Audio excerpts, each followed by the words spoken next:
Hi Chris, it's Paul. Listen, I know it's early and this will just go to a message, but I'm up there now. It's about 5 AM, maybe just after, and I found another one.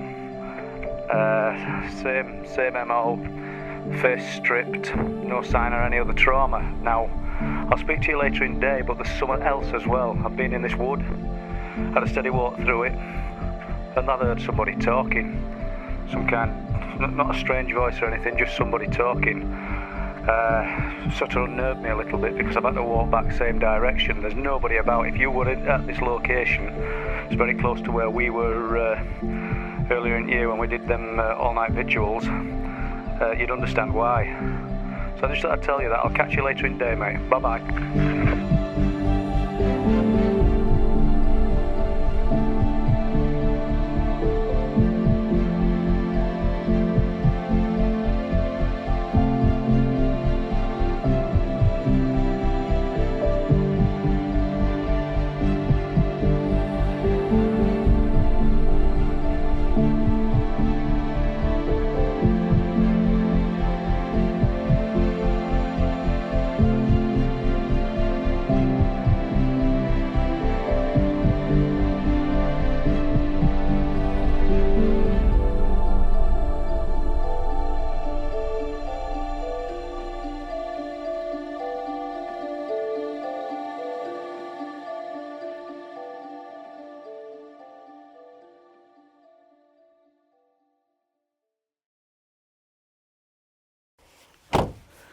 So, we're here in Bridlington. I've come all the way from Bempton. Now, it's only a 3-hour drive, so it's not too far.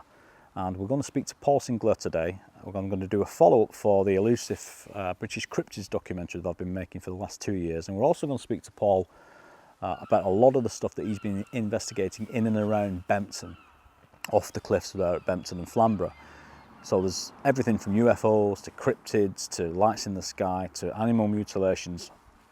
You name it, it's going on here in Bempton. So let's go and speak to Paul and see what he's got to say.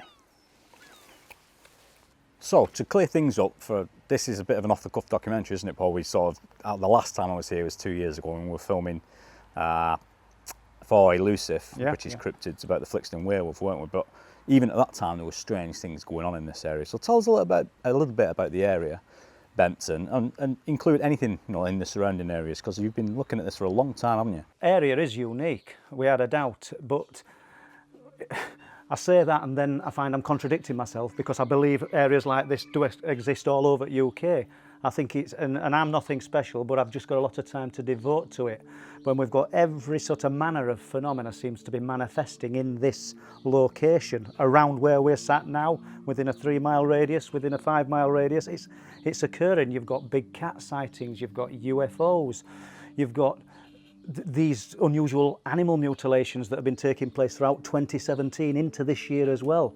It's all linked. It seems an impossibility that it could be linked, but I think by closeness of proximity and the time frames that it's occurring in, then it must be. No, I think you're right, Paul. I think it's too much of a coincidence. There's too much going on in every field: ufology, cryptids, military goings on, if you like, if that's the right terminology.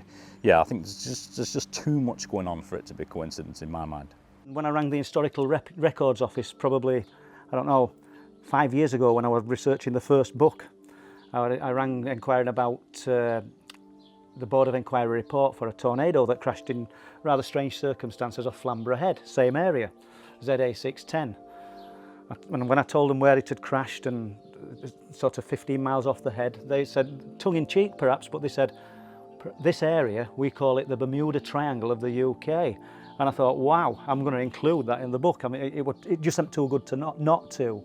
But yeah, we've got everything occurring here, and I'm not having to sort of force the issue or make things up to sound any more exotic than they are. It's real and it's happening. Can I prove it? That's the difficult one. I mean, that's the sticking point here for sure, mate. I mean, the evidence is just very difficult to prove. Of course, yes, it's anecdotal, and I believe a lot of the witness testimonies, I mean, you can only take their word for it. And in regards to the cryptid cases, that's all we've got, isn't it? We've got the witness testimonies, which is pretty strong for my mean. There are some weak cases in there. The historical cases are difficult to prove because the person's no longer around, and you get that Chinese whisper effect, don't you? Yeah. But I think your research particularly goes back, decades, some of it, doesn't it? But in regards to the cryptid cases, what is it people are saying, or as I found speaking to some of the public and the farmers particularly, what are they not saying? The people I've spoken to, the newspaper archives, the pictures of the animals mutilated, from porpoise to sheep to deer to badgers, they're all in the same area. Now this thing, whatever it is, seems land-based, air-based and marine-based. So it's no normal predator, and it is a predator. These animals are absolutely devastated. I know that's jumping from the UFOs, but once again, paranormal soup. Well, I'm like you. What I try to do is I try to present the evidence and the witness testimonies in their own words. I try and either speak to them, film them, or record them if they're willing to do that, which a lot of them are not. And today I'm hoping that this guy down at the harbour, we're not going to say his name, but we're going to go down there now, aren't we? And we're hoping that he's going to speak to me, and obviously I don't think he's going to let us on camera. He's already made us aware of that. But if we could even get the audio, I'm sure people will be really interested to know that and hear this guy's story, because this guy's been around, Bridlington, Bempton, that area for a long time. I think you'd be interested to hear his account. I mean, he's quite sincere. He's quite positive about what he saw. He says it was the size of a small horse, or the size of a young horse. I think he calls it a young horse. Now, but it weren't. This thing looked like a baboon. But wait till he tells you the story to see whether my words are going to back up what I'm saying. See if he's going to back up what I'm saying now. To me, it's an incredible account, and just goes to show that 40 years ago, these things were nothing new. We're talking about the Dogman related stories now and all that as though it's new. People were seeing this 40 years ago. And further back than that, I would imagine. I mean, you're more of an expert on that than me. But I believe this guy's story. And whatever he saw, and he still lives in that area, he's never seen before or since. Just a one-off sighting. Well, we were poaching and gone along top, and it's the first time I kept saying to him, because normally you could always go up there and get yourself a few rabbits, maybe an hare, and for the first 2 days, nought. And I kept saying to him, somebody's either pulled, no, they haven't pulled them, but I'd noticed a couple of my snares, because when they used to hit them, they'd stand straight up, because they were real thick wire that I made me send, and there was 2 or 3 was straight up and they went out in them. Now, my mate was up there and he was dawdling, and I looked back like this thing came over the top, and I'm talking well, look at it this way, the edge was a lot higher than me, and this thing hit the deck, right, on all 4 feet. Looked around like that, and I just, because I thought it was an horse, and I'm looking for a great stave under edge bottom. Thought, come near me, mate, you're going to get. I'd have shoved him first, eat him and that off. But it was big, and I mean big. And yet, the next time I went up there, I used to take my rifle with me. So I thought, if it's coming near me, mate, it's going to get a gun. Oh, it was big. It was big, mate. And it shot across that field, took one look round like that, and then gone. But it was big, and I mean big. So from then on, you took the gun up because. Oh yeah. Was it bigger than you? Oh yeah. When it hit that deck, now I'll say. So it weren't anything you're familiar with, I've never seen it being the size of a small horse or. I thought it was an horse. I did honestly, but I thought it was an horse over that edge. Well, you said it was muscly, didn't you? Oh yeah, yeah. It was. It just like it looked just like, you could imagine a lion, but a baboon shape. Yeah. It was like that. Paul, the next thing I want to talk about is really the creature itself, or whatever this thing is that's attacking these animals. For my money, and I think you agree, that we're not so sure that it's an animal, are we, because of the nature of the attacks. And for anyone watching this, they're also going to say that it's a dog attack, isn't it, or a fox attack, or some other predator that we don't have here in the UK. So, no, what are people saying about that? I don't know if anybody's studied dog attacks on sheep and livestock, but a dog gets very excited and it's very vocal when it's chasing the sheep. It will also just grab the sheep anywhere it can, and it'll come away usually with a mouthful of wool and skin until it wears sheep down sufficiently that it can just kill it and bite it to death. This predator's nothing like that. This predator is just literally taking out the throat, bleeding these animals to death, and that's the end of it. And we found badgers skinned. Who skins a badger so it looks like it's got a little pair of fur trousers on? Well, the other thing I should mention here at this point is the human element to this, because a lot of people watching this will be wondering why we are not addressing the fact that it could be some lone nutcase going out there mutilating animals. And it could well be, but it just so happens that a year long now, permanent investigation going on this farm has not found any evidence of that happening. It's a remote location. It's not a place you can just wander onto and go unseen. And there's even been police snipers up here in the evening when it was thought that some big dog or something else was attacking the livestock up here. And they only did, I think, 2 nights, but didn't manage to film and stuff. And as soon as they left, the attacks started again. So what do you think about that, mate? I'll show you some of the images and you can decipher this, where sheep are being killed and having the throats torn out and the skin stripped off their faces, but no meat taken. Whatever creature is capable of doing it is doing one a night.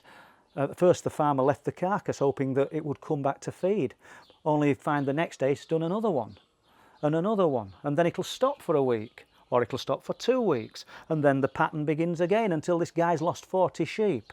And now I think we're totaling about 50 sheep, because when he took his sheep out of those fields on December the 18th of 2017, he's brought them back in April of this year. It's started again. It's three at the moment, but the same MO, along with deer. Well, the other thing you should mention here is that at the old RAF base, which is not far from here, it's been well documented that there's been an alleged satanic group operating up there, from back in the maybe 70s, early 80s, and onward as it closed down, allegedly.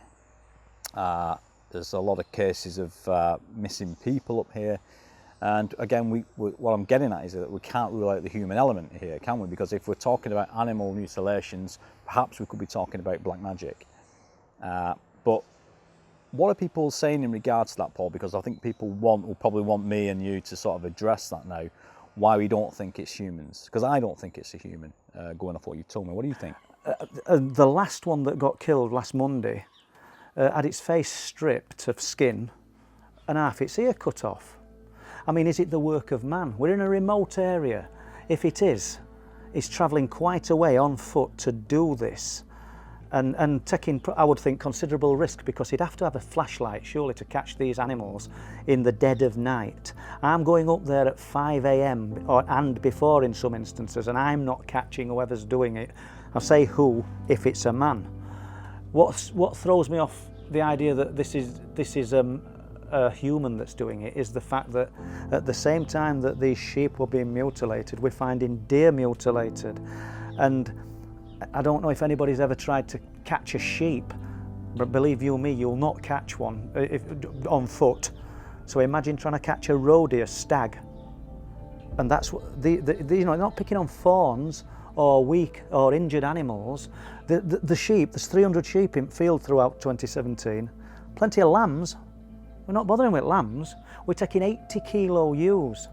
Now, as much as everybody wants to think that they're little fluffy clouds on legs, if anything that's potentially going to die is going to put a bit of a fight up. There's no signs of a struggle. Whatever is done has just hit these animals and just absolutely knocked them out on the spot.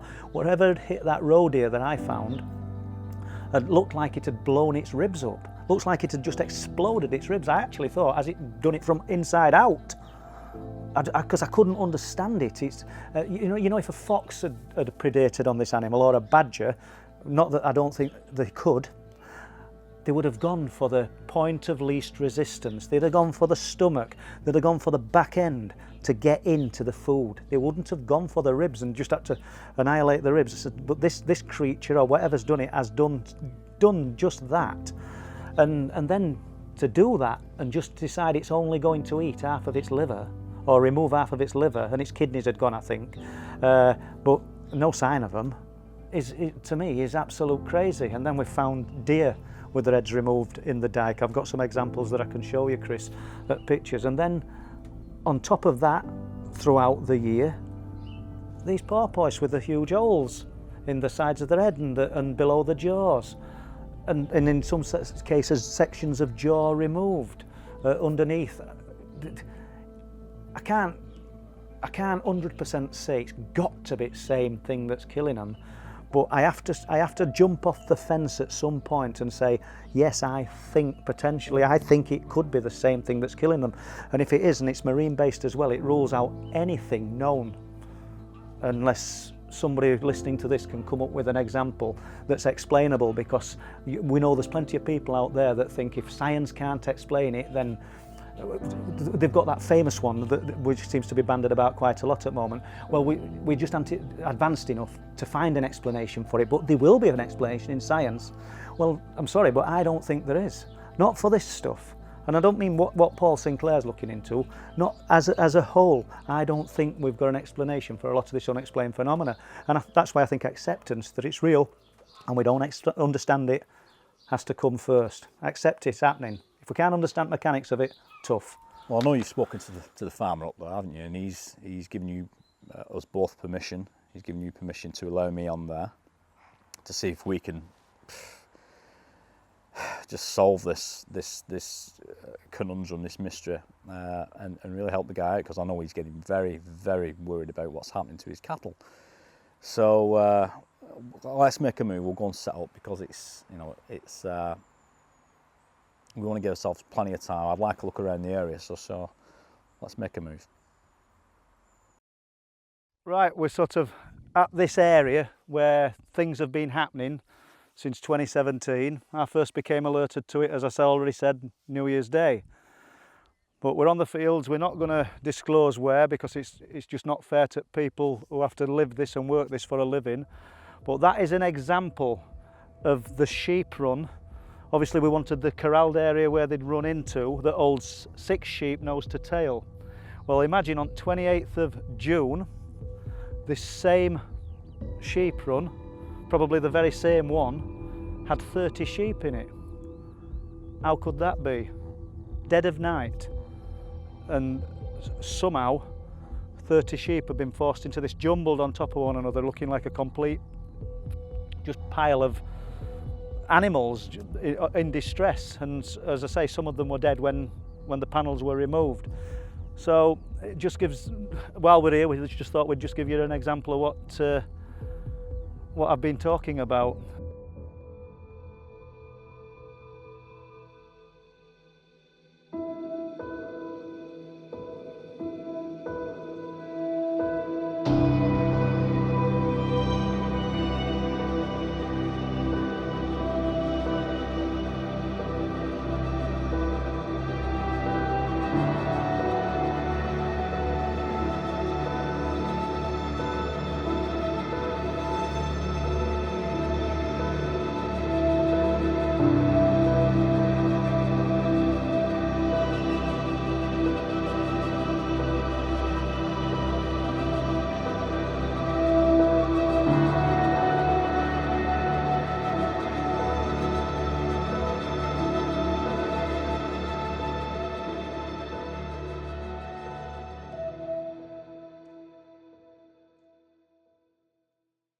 Well, to sum up our first night, it's been an enjoyable night because we've had a good talk, we've kicked a lot of ideas around, but as regards any unusual experiences or anything to see in Skye, it's been absolutely zilch, and it's no good as trying to say otherwise. We're not here to create things that aren't happening. It's 20 to 3, I think, in the morning, so we'll be here a bit longer. And I think you can see that conditions are just changing. I think we're just starting to get a little bit of daylight back on land. Well, daylight's the wrong word.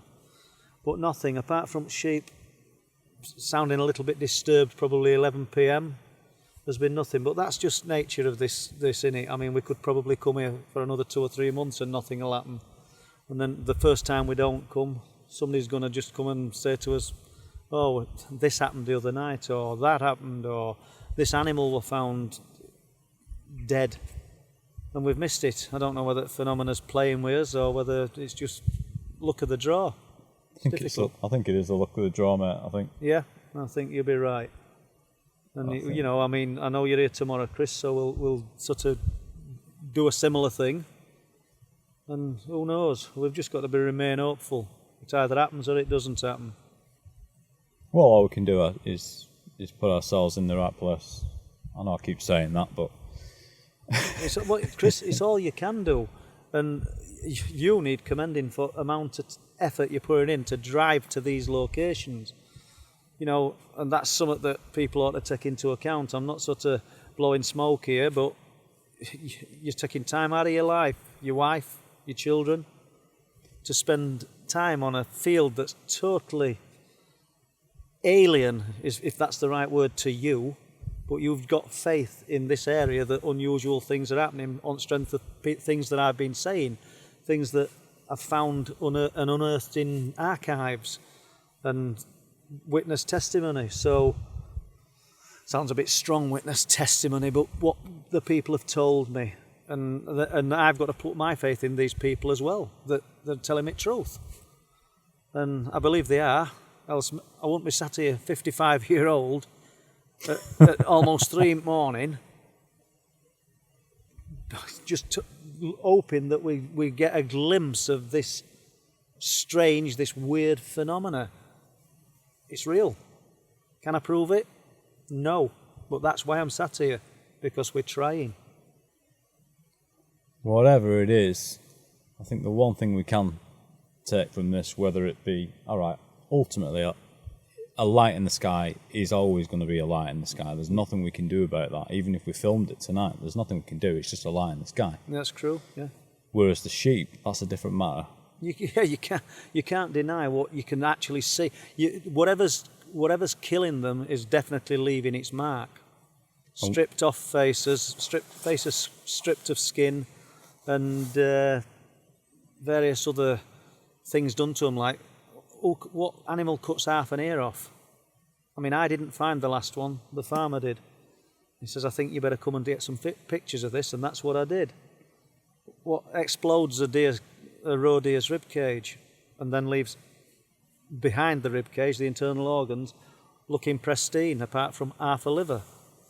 You just, you know, I mean, like you've just said, Chris, if it's humans that's doing it, I'll hold my hands up, and if somebody can prove to me that that's what's happening, I'm quite happy to accept it. I really am. But I can't see it. But I mean, likelihood of people want to use the term aliens. I mean, I've no idea if they're aliens. I've absolutely no idea. They can't be travelling from other planets if it's something alien related as people want to perceive something that looks like an alien, because they're already here. People have been reporting these things since before the written word. So these things aren't travelling from anywhere. In my opinion, they're here. I don't know how they evade us so much. Likewise, these stories of the Bigfoot and the Dogman, I don't know where the truth of it actually lies. But lies on the other side of the coin, I don't think the people are lying. These people aren't full of lies. They're definitely seeing something. Some of them might want to elaborate. Some of them might be complete hoaxes. But there's too many people stepping forward to sort of seen these things for them all to be. And, you know, I mean, I don't profess to have answers any more than you do, Chris. But all we can do is place ourselves in these locations and hope that we're lucky enough to capture something. That's all we can do. Yeah, there's nothing else we can do.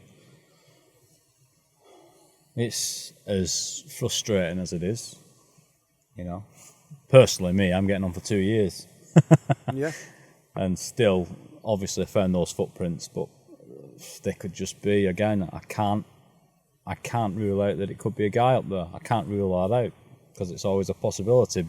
It's always going to be a man before it's a beast. Yeah, it's like this what we're doing now. It's like chasing smoke. It's just, it seems an impossible task. I mean, if it's a phenomena, it's definitely one or two steps ahead of us, if not more. If it's a man, he's clever to make his way to this remote area just to do what he's doing, and then under cover of darkness, because these procedures that are being done on these animals must be being done in dark conditions. I mean, we've got lights on up here, and I've got permission, as you know, Chris, to be here, because there's not a lot of dwellings around here, but to go through as many animals as what is happening, I mean, they'd be caught out eventually. I mean, I just don't know. I mean, I want it explained, and it won't hurt my feelings if it turns out to be people. Yeah.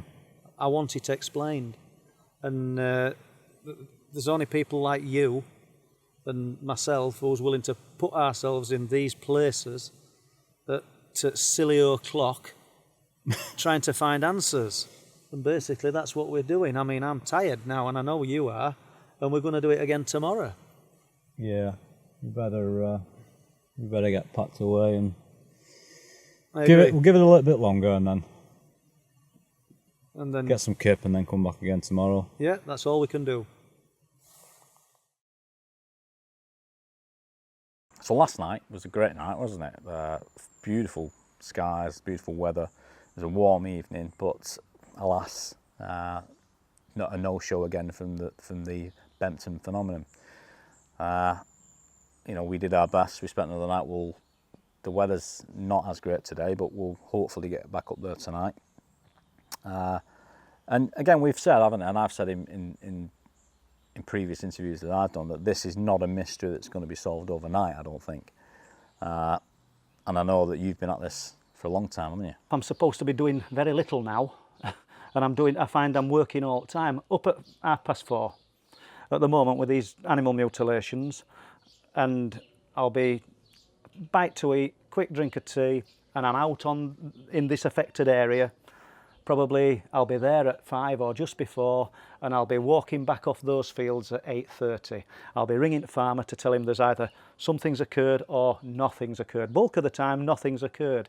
This phenomena doesn't perform to order, as a lot of listeners will know.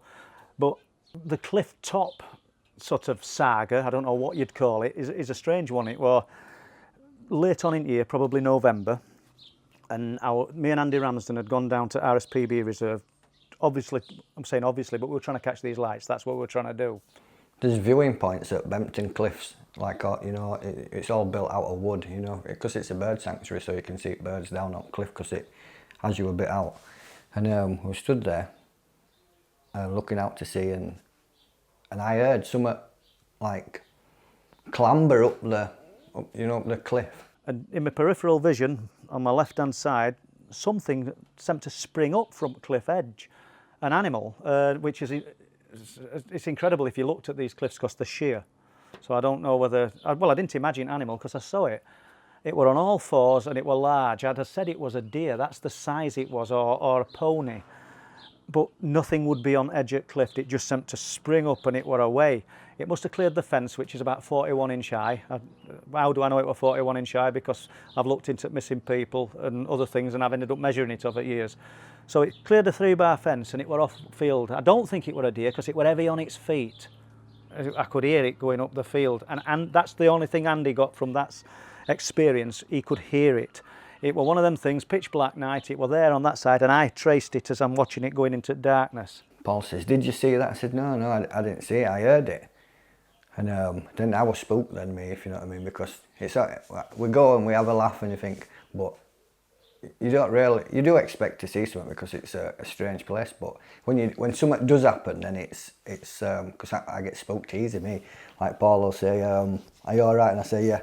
But if I can be there for 4 hours or 2 minutes, because when I'm there for 2 minutes, I think, I don't want to be here no more. You know, you get that fear of dread like we were on about. After that, we didn't think too much about it, and we probably stayed another 2 or 3 hours. But then, on the way home, back up to the car park at the RSPB, I stuck a torch into the field behind RSPB Centre. And obviously, we're not so green as grass that we don't see eye shine and mistake everything a rabbit or a fox or a badger. But this were different. There were 2 large eyes, and they looked a yellowy white. They were strange, and they were big and wide apart. So we knew it were none of what I've just mentioned, and they seemed a good distance off ground. Andy got a bit nervous. As Paul's torch lit the ground up where it was, it looked like I saw its face look from like left to right, like it knew we were there, if you know what I mean.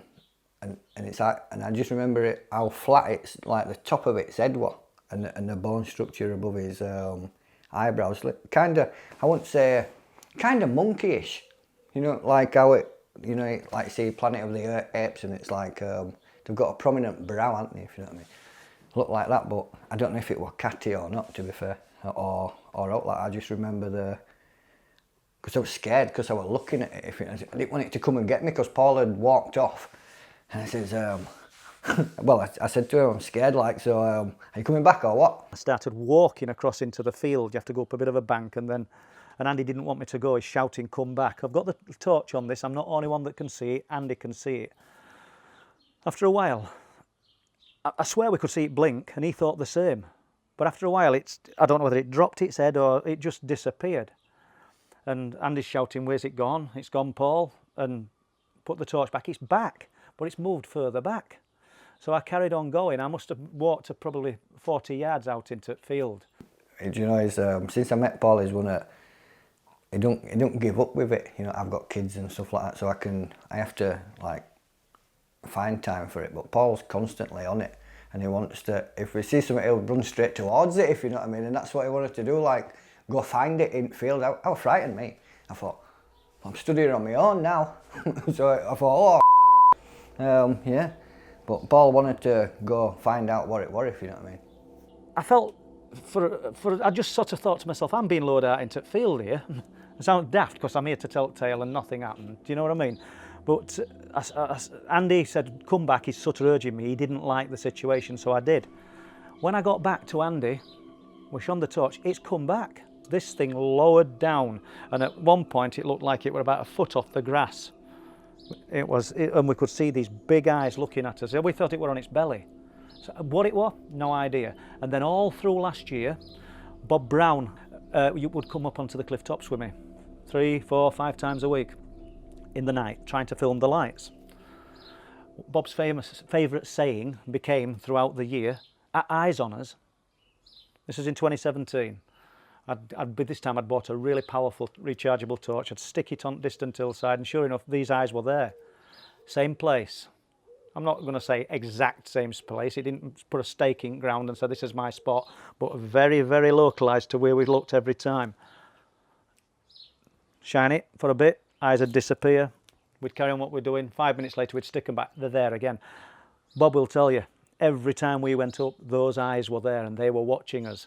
What I didn't understand at the time was, throughout 2017, animals were being killed in very close proximity to where we were observing throughout that year. It was a standing joke with me and Paul. He would say, is the eyes there? And he'd get his torch out. Certainly are. Every time we went up there, they were there. And then all of a sudden, when we put the eyes on them, they'd duck down as though they knew we knew they were there. And it was like they put their head down. And then we'd carry on doing what we used to do. And then a little bit on again, we'd put the torch on again. Same thing every time, or else it might move a bit more over. And then you think to yourself, what are them eyes? Is it living in caves? Is there something that's living in these sea caves off Flamber and Bempton? You would think if there was, then these guys who fish for, sort of work the sea for crabs and lobster who are round those rocks and those sea caves. And remember, they're not accessible. Some of these caves have probably never been entered, but you'd think they'd see traces or signs of something, and I'm not hearing that. Did I see some that were physical? I definitely did. Were those eyes real? Yeah, I didn't imagine them. It weren't a couple of bottles shining in grass on a wet night. They were real. Did it move backwards? Yeah. So there's something. But what is it? The unknown something, and is it responsible for what me and Bob Brown have seen? These eyes, not just Andy Ramsden throughout 2017. Well, those eyes, or whatever those eyes belong to, the physical body behind it, well, was that responsible for these animal mutilations? I don't know. I don't think we can rule it out. But Well, I'll tell you what else is interesting about this area, mate, is that is something that you started off investigating, and that's the lights at sea, isn't it? And we haven't really talked about that. So how did that come about? What happened, and what's going on up there with the lights? these things will appear over at sea. You'll see one light that will instantly punch into 3 or 4, switch off, and appear in a different part of the sky. You haven't even got camcorders switched on and ready. It's just one. I'm not saying that it's playing a game. It probably doesn't even know I'm there. I haven't been up there for a long, long time. And then initially I got involved with Paul Sinclair. He said, I want you to come up here and see what you think. And after being up there a few times, what a strange place. You got that strange feeling that things are going to appear or something strange. You're going to see, I'm going to say strange animals. There's all different sorts of things up there what you can't account for. I know on one of the particular nights we were up there, Paul said, I want you to come with me tonight. We're going to have a look around the base and we're going to go the other side of the base. I want to show you something. So we had quite a walk up there. On the way back, phone rang and Paul said, hello, who was it? He said, oh. And before that, we'd been seeing these big American Dodge vans up there with like microwave things on back, as they was monitoring somebody, because Paul had previously said they'd been sighted around Brid. But this phone call he got, this bloke said, my daughter's just come home from work. She's seen a UFO in the sky and a big Dodge American van at Sledmere. So what do you make of that? They're all in different positions around Bempton area. Well, I thought was very strange. And as we walked further down, Paul went, I can see these white lights over the top of the cliffs in the sea. He ran off and I went down there and I thought, and I could see him in front of me then. Man, that's strange. What a strange place this is. Underwater, triangle. And we stood there watching them for ages, and we both turned to our right and we saw this red rectangle object, or what could it be, on top of the cliffs. We both actually turned at the same time. If we hadn't, one of us had missed it, but 2 of us had seen it. So we had a word about that, and then we went back, watched this triangle under the sea with lights coming up, and to me the water was bubbling a little bit. I said to Paul, that's bloody bubbling, that is. And we must have been there 30 minutes, maybe longer, watching them. And then all of a sudden, after a bit, they just seemed to drift out altogether to one light, and then they went. But what I think about Bempton is, why did they shut the base? Why is the people being seen up there in white overalls? Oh yeah, we went with this spiritualist woman. I can't remember her name now, Paul knows her name. I stood with her and we were looking at the RAF base, you know, where the door opening is. And a bar of light just appeared, you know, in the doorway. I said, look at that. So we were looking for it, and we must have looked at it for 5 minutes. It was just there, like someone had put a strip light on in the doorway, but it was more of a, it wasn't a yellowy glow, it was a white light, like a white when it disappeared, it seemed to turn and disappear. So, because we were moving sideways and it just seemed to, I don't know, turn out of focus. Yeah, turn out of focus. That, I don't know. And I've heard like bangs under his feet and all when we've been stood up there. You know, like, I won't say it what see because it were my mum used to live on in Ulrum on a white house, and when the sea hit the cliff, you could feel a boom in the floor, but that were a different boom at Bempton. It was more like I don't know, like a deeper boom. Like potentially underground. Yeah. Within the cliff face. Yeah, because I says to Paul, I says, there's something going on here, isn't there? There's something going on down there, isn't there? Because maybe the lights what they see on the cliff are not coming off the cliff, they're from in there. A lot of people I've spoke to have observed the strange light phenomena on the cliff tops, in particular a blue one that's almost mushroom-like that's been seen in these fields by totally independent witnesses have said they've felt absolute fear when they've seen it turned and gone home.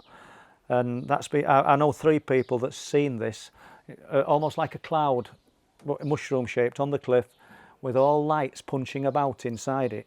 No defined shape, apart from the mushroom shape, but no defined thing inside. And I often think to myself, if that were on Clifftop path and you had to pass it, what would happen? Assuming it's real, assuming these people aren't lying to me. And then it'd be the odds would be stacked quite high that 3 independent people who don't know each other are telling me the same story.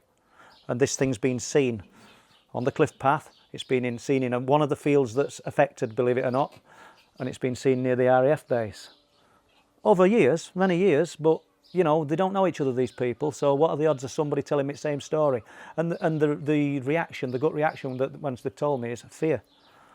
And I think, well, if you had to pass through that or pass in close proximity to it, what are we dealing with? It's definitely unknown. But I can remember back in September, maybe October, one night we saw, as we walked down from the car park, we saw one light, a big orange light. Paul went, this is going to be the night. And as we got down, he set his camera up, and from 10 to 7 till 20 past 7, we saw 13 orange balls in the sky. One below it. Yeah, that's good. And don't, if you can help it, you know what I mean? My eyes. Steve's just seen this, I missed it. Now that, I can see it reflecting on water, Steve, I think. So I'll just keep that on. Superb.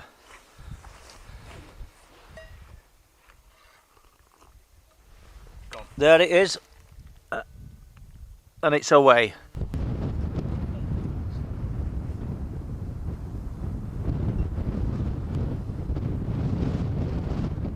I know.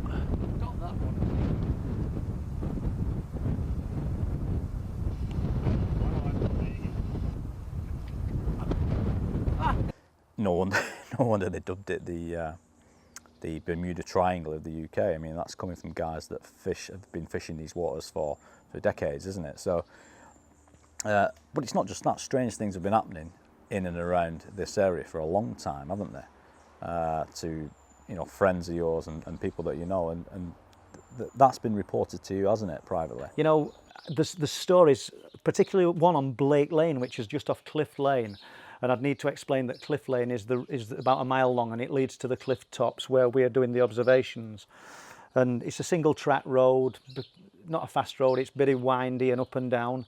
And there's a dirt track that runs off it called Blake Howe Lane. If you were in Bempton, you'd call Blake Black. So it's Black Howe. Howe is a burial mound, or the terminology for a burial mound. So it's Black Howe Lane. And a couple, a few years ago, walking down Blake Howe Lane, it doesn't say public footpath, so not many people use it. Cracking hot day, shorts on, t-shirts, summer's day. Walking down, first-hand account, this, what they told me, there's crops either side of them and just this track. And suddenly wife goes, look at that.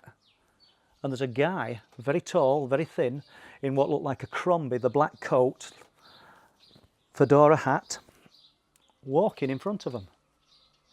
Appeared from nowhere. So either these people are lying and they're setting themselves up for ridicule, or they're telling the truth. I happen to believe, I don't believe everybody's telling me the truth, by the way, but I believe these two are. Husband and wife, they're telling the same story. Why would they do such a thing? They're not sort of teenagers. I know for a fact that the man now is 65 and his wife's probably about 62. And this is a few years ago, so they've been in the 60s.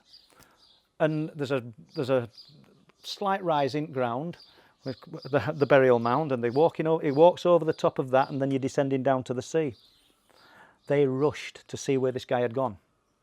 They wanted to see where he'd gone. When they got to the top of the hill, there's nobody there.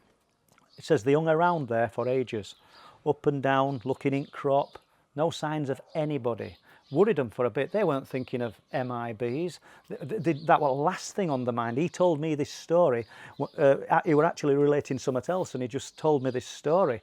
And when I sort of sent him some information, give him a few bits of information about Men in Black and things like that, he couldn't believe it. And he knew nothing of any of this.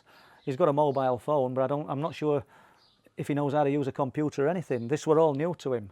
So I've not tried to convert him and convince him he's seen a man in black, but he actually believes that the pictures are very, very close to what him and his wife saw. I got a chance to dog sit for a month. A good friend of mine, he's gone away on a boat cruise to Canada. So the routine is, when you get up in the morning, first job, take dog out. And on this particular morning, I took the dog down to the beach as normal, looking up the sky. I thought, what the hell's that up there?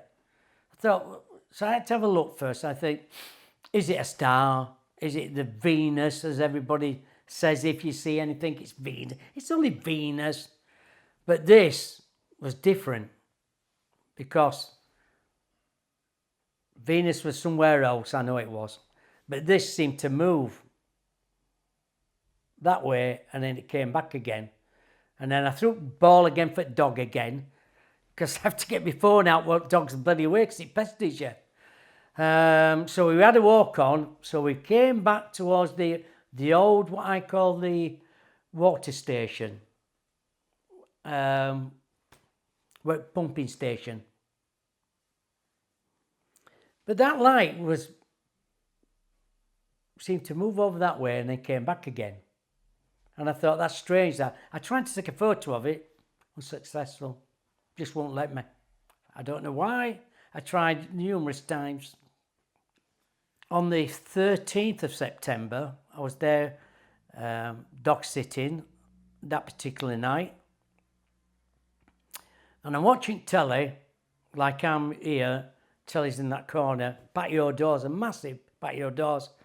And I looked and I thought, what the hell was that? It's like somebody was watching me through the window. And it looked like a Zorro type of bloke. Strange that on. And I thought, that's strange. And I looked again, it had gone. So I sent the dog out. I thought, I'm going to let dog out in case anybody's trying to break in or anything. Dog went out, barked a few times. I left him out, shut the door, came back in, let him, and then I went back out to have a look. Not a soul about, nobody. So what happened then, I think it was September 16th, I can't remember the exact date. So it got to about maybe 8 o'clock and the doorbell went and I thought, who the hell's that? As I got to the door, I could see a reflection on the other side. It looked like 2 police officers. I thought, well, are they knocking door to door? So it might have happened, you know, burglaries. And as I opened the first door, I was just flabbergasted. I just couldn't believe what I was seeing. Because I've heard about Men in Black. So when I got to the other door and I opened it up, I said, yes, can I help you? Yes, come to see you. I said, why? He said, because you've been seeing things what you shouldn't be seeing. So I said, well, how do you mean then? You know, he said, you know. And then there was a little bit of a pause. I was trying to look at the face. It was so smooth, the skin, there were no wrinkles in it, no hairs, no eyebrows or anything like that. And their eyes were black, really jet black, so strange. And it was light as well. And I couldn't wait to shut the door. I wanted, so I was quite frightened. You know, when you're looking at them, you're thinking, are they going to get me? Are they going to take me away? You just don't know. You don't know what to think of that. In fact, I was shaking a little bit. I was just a bit scared. I thought, this can't happen to me. And as one of them leaned down and said, we're watching you from now on. And he seemed to, like slow motion, get up, stand up straight, turn round, walk away. So I shut the door as quick as possible. I thought, bloody hell, fine, I'm going to, and I ran upstairs. And they've got a room upstairs what faces the road. And when I got upstairs, I looked out and I thought, it's dark. How can that be? And I looked left, I looked right, gone, vanished. And there's quite some lights out there. Gone. What do you make of it? I don't know. Scary? Yes. Frightened? Yes. Didn't know what to make of it. Went back downstairs. Dog was barking, and I mean really barking outside at back. I let dog in, and then I just sat down and thought to myself, was that real? Oh, we've covered a lot of stuff though, mate, and I think the best thing to do now is I'm hoping that from Elusive, the British Cryptids documentary, which is out this autumn, and from the Bempton phenomena, which we really decided to make at the last minute, we've had a day and a half just to, not even that, to sort of put this thing together. I'm just hoping that it encourages people to get out there, because if you have got a bit of time on your hands, and you'll need it, what advice would you give to people that are looking to get into the alternative media, or just investigating strange goings on in places like Bempton? Basically, it's hard work. People have got to be prepared to put in that effort, and that means standing out in these remote locations. Christmas Eve, believe it or not, we were there. Not all night, but it's basically hard work. It's getting in archives, proper archives, not searching internet for friend of a friend posted this and it just gets lost in this undiluted, or this diluted mess, should I say, where nobody actually knows what the real truth is. Find the real truth, the source of the story, as often as you can, and work from there. Nobody else can question your research then. If they want to do, then they've got to do research themselves. I mean, I'm not perfect, I'm not infallible, but I look for first-hand accounts wherever possible. It's the only way to go as far as I can tell.